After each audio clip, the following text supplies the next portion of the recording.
Supreme court collegium ने पिछले महीने की 28 जुलाई को दिल्ली, बम्बई, कोलकाता और कर्नाटक समेत 6 अलग अलग हाई कोर्ट में न्यायाधीश पद के लिए कई अधिवक्ताओं और न्यायिक अधिकारियों की नियुक्ति की सिफारिश की है। देश के मुख्य न्यायाधीश बी.आर. गवई की अध्यक्षता में 3 सदस्य कॉलेजियम ने 3 अधिवक्ताओं आरती अरुण साठे, अजीत भगवान राव कंडेथाकर और सुशील मनोहर घोडेश्वर का नाम बॉम्बे हाई कोर्ट में जज के लिए नामांकित किया है। लेकिन आरती अरुण साठे के नाम पर अब विवाद खड़ा हो गया है। महाराष्ट्र में विपक्षी राष्ट्रवादी कांग्रेस यानी कि एनसीपी के विधायक और पार्टी सचिव रोहित पवार ने मंगलवार को साठे के नाम पर की सिफारिश पर सवाल उठाया और कहा कि न्यायपालिका स्वतंत्र और निष्पक्ष होनी चाहिए। उन्होंने एक्स पर एक स्क्रीनशॉट भी पोस्ट किया जिसमें बताया गया कि साठे सत्तारूढ़ भाजपा से जुड़ी थी और पार्टी की प्रवक्ता थी। कौन है आरती अरुण साठे? बॉम्बे हाई कोर्ट के अधिवक्ता आरती अरुण साठे मुंबई भाजपा विधि प्रकोष्ठ की प्रमुख थी। उन्हें फरवरी 2023 में महाराष्ट्र भाजपा का प्रवक्ता नियुक्त किया गया था। हालांकि साठे ने करीब साल भर बाद ही जनवरी 2024 में व्यक्तिगत और व्यावसायिक कारणों का हवाला देते हुए इस पद से इस्तीफा दे दिया था। इसके बाद उन्होंने 6 जनवरी 2024 को पार्टी की प्राथमिक सदस्यता और मुंबई भाजपा विधि प्रकोष्ठ के प्रमुख पद से भी इस्तीफा दे दिया। Aim right, achieve big. At KR Mangalam University, we provide you the platform to turn your dreams into reality.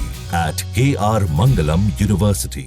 पिता अरुण साठे का आरएसएस बीजेपी से गहरा नाता। साठे के पास वकील के रूप में 20 से ज्यादा सालों का कार्य अनुभव है। वो मुख्य रूप से प्रत्यक्ष कर मामलों के विशेषज्ञ हैं। वो टैक्स विवादों, भारतीय प्रतिभूति और विनिमय बोर्ड, सेबी प्रतिभूति अपीलीय न्यायाधिकरण एसटी और सीमा शुल्क, उत्पाद शुल्क समेत सेवा कर अपीलीय न्यायाधिकरण के समक्ष मामलों के साथ साथ बॉम्बे हाई कोर्ट के समक्ष वैवाहिक विवादों की मुख्य पैरवी कर रही हैं। संयोग से साठे के पिता अरुण साठे भी एक जाने माने वकील हैं।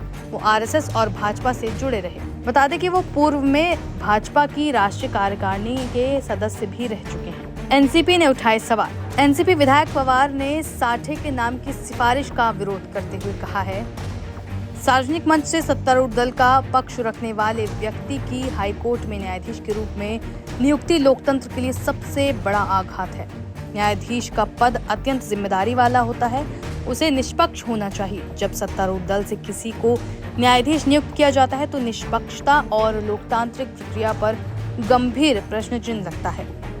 पवार ने कहा कि वो साठे की योग्यता पर आपत्ति नहीं कर रहे हैं। उन्होंने मांग की है कि न्यायाधीश के रूप में साठे के नाम की अनुशंसा पर फिर से विचार होना चाहिए। उन्होंने कहा कि मुख्य न्यायाधीश को इस मामले में मार्गदर्शन प्रदान करना चाहिए। भाजपा ने आरोपों को बताया निराधार।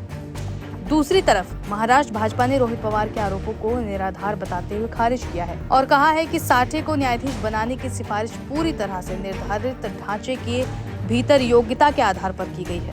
राज्य भाजपा मीडिया प्रकोष्ठ के प्रभारी नवनाथ पान ने इंडियन एक्सप्रेस से कहा, आरती साठे कुछ साल पहले ही भाजपा प्रवक्ता पद से इस्तीफा दे चुकी हैं। उनका पार्टी से अब कोई लेना देना नहीं है, इसलिए उच्च न्यायालय के न्यायाधीश के रूप में उनकी योग्यता पर सवाल उठाने का कोई कारण नहीं है।